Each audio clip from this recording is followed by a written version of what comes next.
Tu sais, je te parle souvent des Paracels, des pics de la Mirandole, Agrippa, tout ce que tu veux, de la Renaissance. Mais tu sais très bien que pour moi, la Renaissance, c'est pas la Renaissance.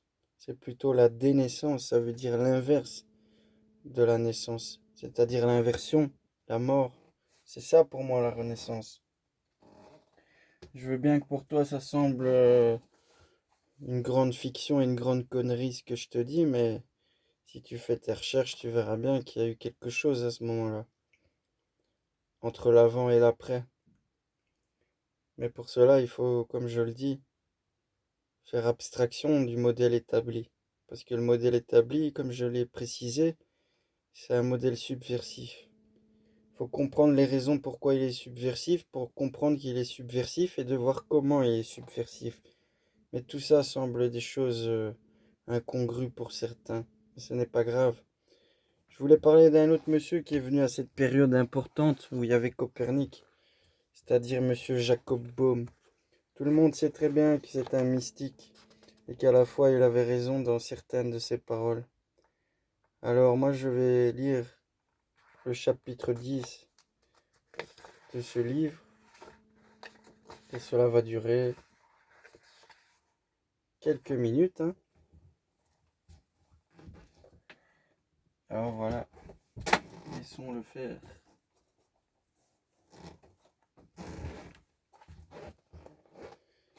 Et pour cela je vais m'asseoir, car c'est mieux, n'est-ce pas?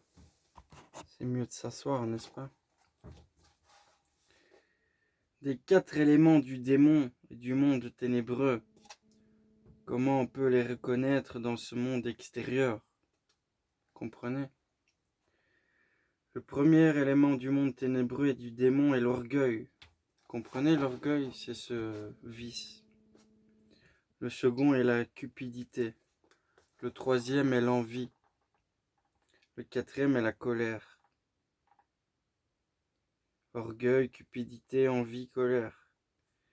Ces quatre éléments engendrent toujours et éternellement un jeune fils qui s'appelle la fausseté.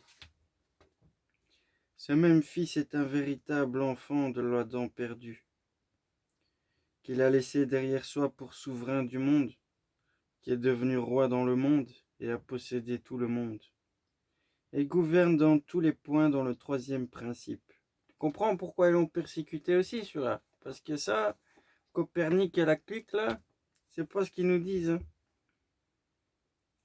Celui qui connaît bien ce roi connaît les quatre éléments du démon, car dans le monde ténébreux, ces quatre éléments ont entièrement le régime, dans l'esprit, dans le corps, et se nomment la substance dans tous. Et nous voyons clairement ceci, que ce monde extérieur pose sur la base de ces mêmes quatre éléments, et reçoit d'eux le penchant, ainsi que la source et la volonté, car le Fils de ces mêmes quatre éléments règne sur la terre. Nous parlons de la fausseté, et veut avoir tout sous son obéissance, et a quatre familles pour ses sujets, c'est-à-dire les orgueilleux, les cupides, les envieux et les colériques. La famille de l'orgueil qui veut être au-dessus de tous les autres et ne veut point avoir de pareil. De la cupidité qui veut seule posséder tout et se soumettre tout et veut tout avoir. Cette seconde famille est du premier fils, car l'orgueil veut aussi tout avoir pour être tout lui seul. La troisième famille est l'envie, qui est le fils de la cupidité.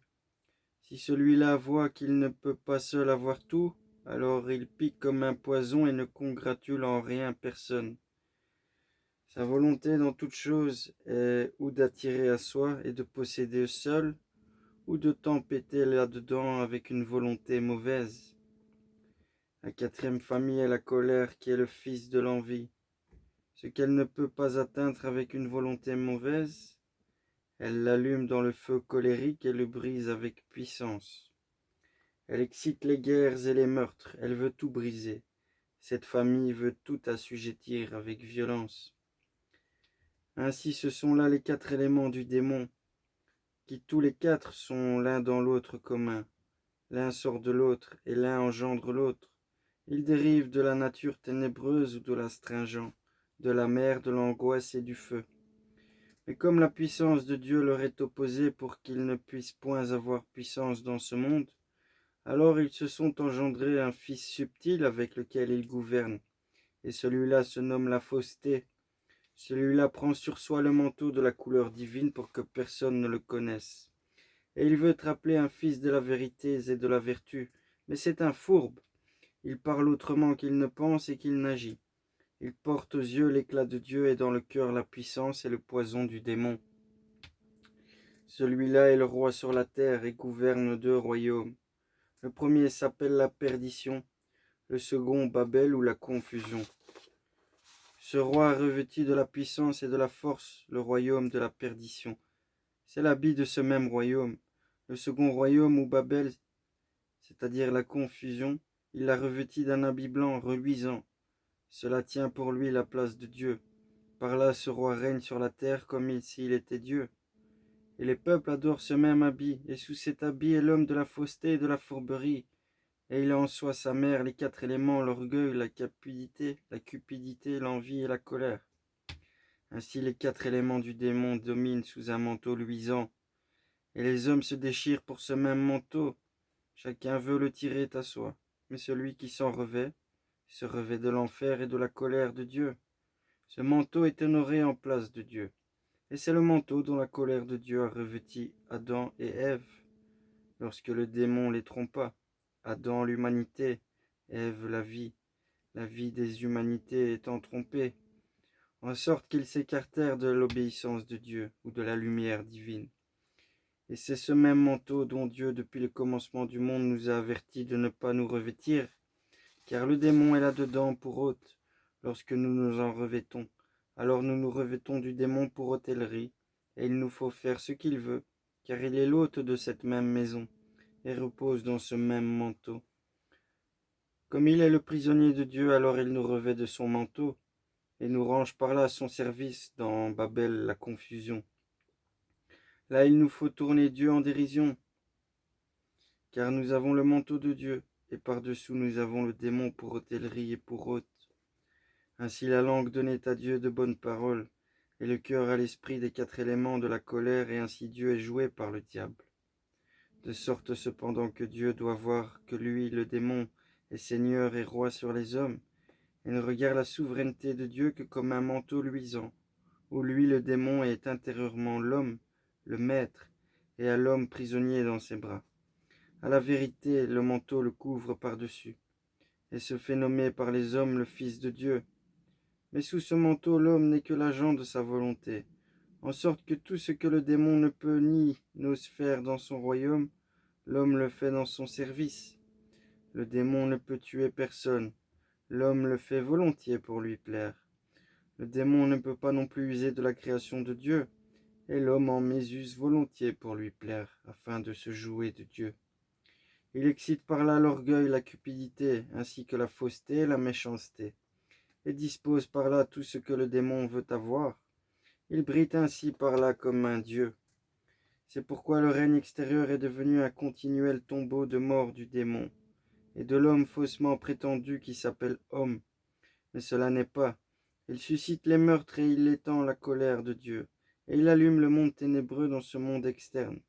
Ainsi colère de Dieu brûle continuellement dans son monde. Ainsi le royaume de Dieu est arrêté, et c'est la volonté du diable qui se fait, et le diable demeure un prince sur la terre. Autrement il n'aurait aucun succès sur la terre.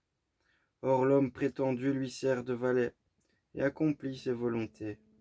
Ainsi les 2 espèces d'hommes demeurent l'une près de l'autre sur la terre. L'une est celle des hommes justes qui servent Dieu sous le manteau de l'humilité et de la souffrance, lesquels le démon se joue et qu'il tourmente par l'autre espèce, et accomplit sur eux toutes ses merveilles, par ceux-là même qui font son service.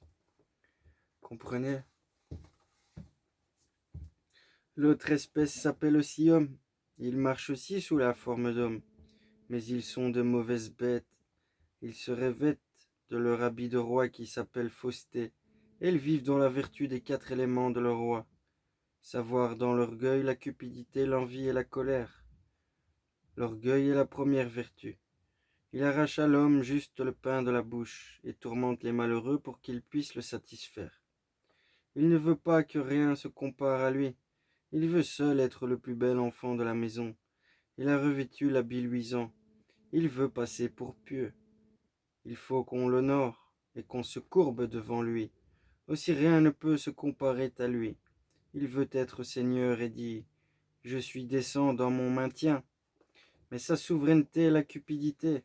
Il est un loup et dévore aux malheureux sa sueur et son travail. Il s'élève au-dessus de tout. Il sonde journellement dans les merveilles de Dieu pour voir comment il pourra briller.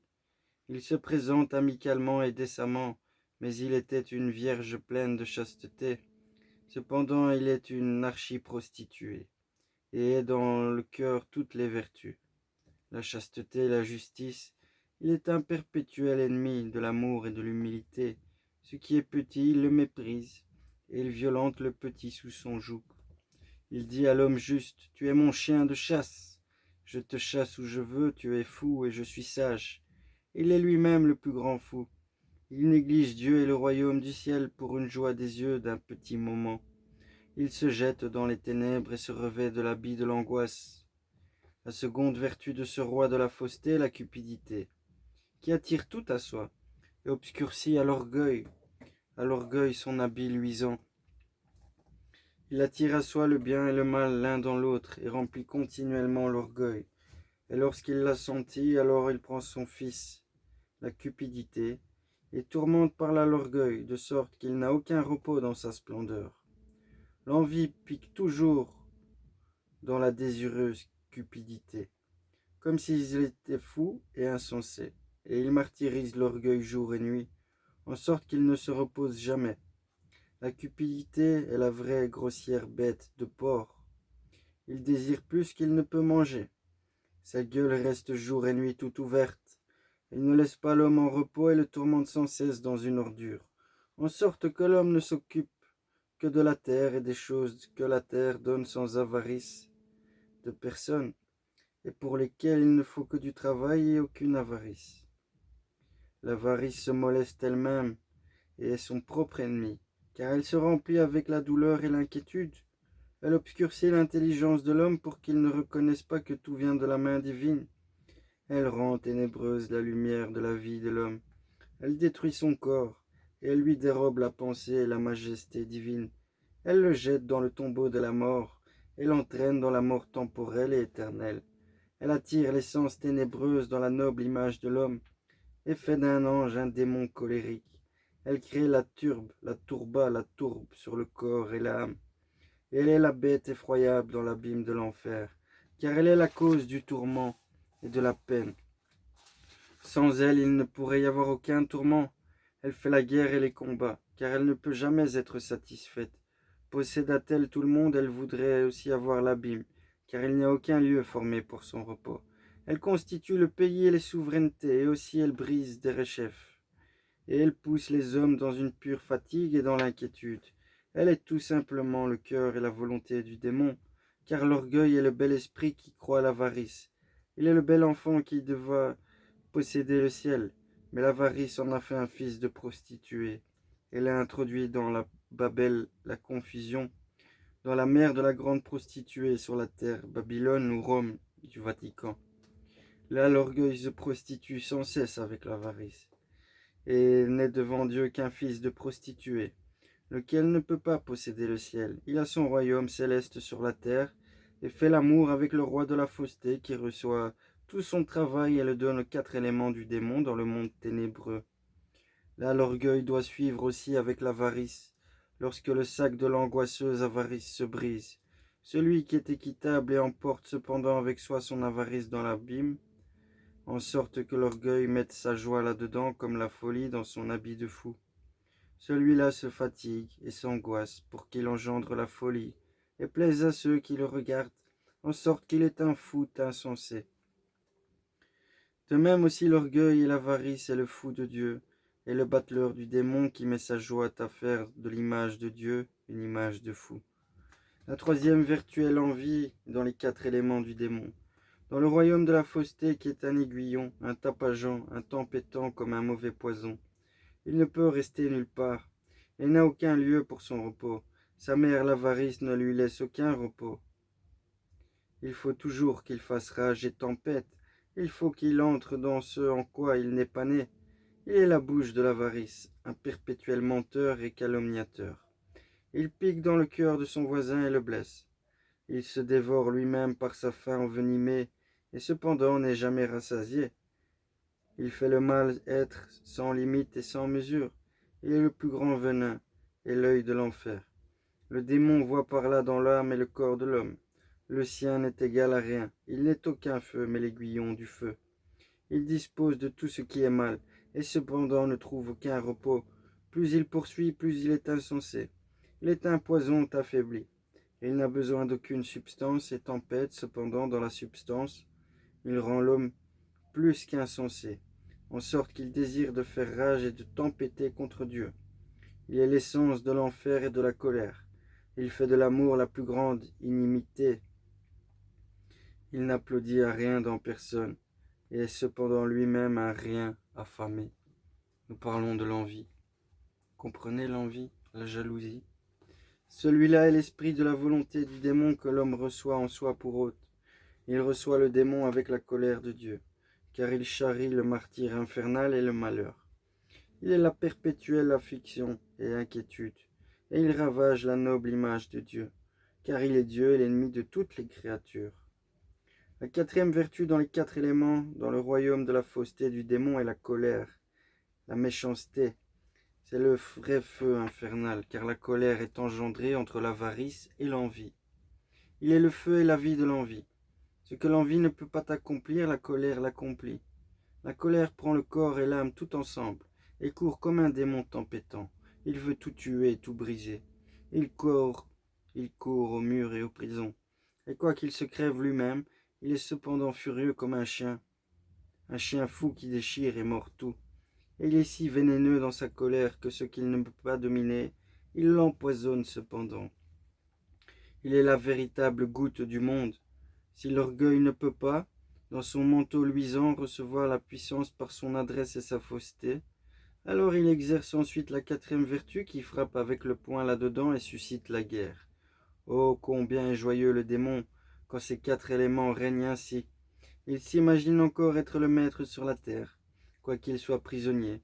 Cependant les hommes bêtes exercent bien son emploi, et il se joue seulement par là des hommes pour qu'ils se scandalisent et fassent comme il peut faire lui-même. Ce sont là les quatre éléments du monde ténébreux, dans lesquels le démon croit être un dieu, par lesquels il règne sur la terre avec son fidèle fils de la fausseté. Celui-là est premièrement le chat pareil qui donne en apparence de bonnes paroles et vise toujours à la souris. Si seulement il peut l'attraper. Oh, comme il est joyeux quand il peut apporter le rôti au démon. L'homme est environné de ces quatre éléments et est à l'auberge dans le pays du faux roi. Ils le tirent à toute heure au cœur. Ils veulent tuer sa noble image. Il faut qu'il soit toujours en combat avec eux, car ils sont près de lui, et en lui en logement. Ils pointent toujours sur lui, et veulent massacrer son plus beau bijou. Quand de ces quatre éléments un seul obtient dans l'homme la puissance pour qualifier, alors ce même enflamme tous les autres et dérobe aussitôt à l'homme sa noble image, et font de lui une larve du démon. Et aucun homme ne peut dire de lui avec vérité qu'il est un homme s'il laisse à ces quatre éléments la puissance de qualifier. Car il qualifie dans la propriété du démon, et est un ennemi de Dieu ou de la lumière divine et créatrice qui est l'esprit. Et quand même le démon le revêt d'un manteau brillant, en sorte qu'il puisse donner de bonnes paroles, et qu'il sache si bien se composer, qu'on le présume pour un enfant de Dieu. Cependant, il n'est pas un homme tant que ces quatre éléments obtiennent sur lui le régime supérieur. Mais c'est un homme diabolique, moitié diable et moitié homme, jusqu'à ce qu'il ait rempli sa mesure, car il est entièrement un démon sous la forme d'homme. C'est pourquoi que chacun apprenne à reconnaître quelle propriété domine en lui. S'il trouve que ces quatre éléments ou seulement un domine en lui, alors il a le temps de se mettre en guerre contre eux. Ou bien il s'en trouvera mal. Ce n'est pas la peine qu'il se repose sur le royaume du ciel. Il faut seulement qu'il ne se laisse pas environner par le manteau brillant du démon, comme cela arrive à présent, quand on observe les hommes et les femmes du monde actuel. comme cela arrive à présent, que l'on vit dans ces 4 éléments et qu'on se chatouille simplement avec les souffrances du Christ. C'est là le couvercle de cette hypocrisie. L'hypocrisie pourrait obtenir sa domination, quand même il ne se chatouillerait pas avec les satisfactions du Christ et son archétype. Oh, comme le luisant manteau du Christ te sera ôté, car on verra la prostituée demeurer en Babel la confusion avec les 4 vertus. Cela ne s'appelle pas seulement donner la consolation, mais s'opposer à l'hypocrisie pour qu'elle ne puisse pas dominer dans la maison. Elle ne doit pas avoir le régime, mais bien la justice, l'amour, l'humilité, la chasteté, et de vouloir toujours bien faire, non point dans l'orgueil, l'avarice, l'envie, la colère, mais dans l'humilité, dans la bienfaisance avec un bon cœur, non en hypocrisie en donnant de bonnes paroles, mais en œuvre. Cela doit être un acte, renverser la volonté du démon, se contenter de peu, se renfermer dans la patience, dans l'espérance en Dieu, s'opposer aux 4 mauvais éléments, et prendre les 4 éléments de Dieu qui sont l'amour, la douceur, la miséricorde et la patience dans l'espérance. Ce sont là les 4 éléments de Dieu, ce sont ceux-là que l'homme doit éveiller en lui et constamment combattre par là les 4 éléments du démon. L'homme doit ici être en combat avec lui-même s'il veut devenir un citoyen du ciel. Il ne doit pas être un paresseux dormeur, manger et boire et seulement remplir son ventre, ce avec quoi les éléments commencent à qualifier. Mais il doit être mesuré, jeûner et veiller, comme est un guerrier devant son ennemi. D'accord? Un guerrier, ça fait attention à ce qu'il fait. Car la colère de Dieu combat toujours contre lui. Il aura encore assez à faire que de s'en préserver. Car le démon est son ennemi, sa propre chair et son propre sang corrompu sont ses ennemis. La colère de Dieu est son ennemi en lui, et le monde entier est son ennemi. Quelque part où il regarde, là il voit ses ennemis qui veulent tout lui dérober. C'est pourquoi il est dit de combattre, non point avec la bouche et l'épée, mais avec l'esprit et la base affective, et ne pas lâcher prise quand même le corps et l'âme devraient se briser. Il doit néanmoins rester fidèle au cœur de Dieu, comme dit le roi David dans les allégories. Quand même mon corps et mon âme se briseraient, tu n'es pas moins mon Dieu. Et la confiance de mon cœur est mon assurance. Et quand même un homme verrait que tout le monde serait impie, s'il pense à devenir un fils de Dieu, il doit cependant demeurer ferme. Et quand il lui semblerait qu'il serait seul d'un semblable opinion, et que tout le monde lui dirait tu es un fou et tu es un insensé, il doit cependant être comme s'il était mort au monde, et quand il entendrait dire cela au démon, qui est son plus cruel ennemi, il ne doit se réfugier nulle part, mais penser que dans son plan, il est agréable à Dieu, et que dans lui Dieu même est son plan, de façon qu'il veuille ainsi se séparer du démon, et entrer dans le règne de la vérité, dans le règne de l'intelligence, dans le règne des infinis, dans le règne des éternités, et dans le règne de tout ce que la volonté créatrice souhaite pour la vérité cosmique, et cela se cache dans votre cœur, si vous avez bien écouté le côté allégorique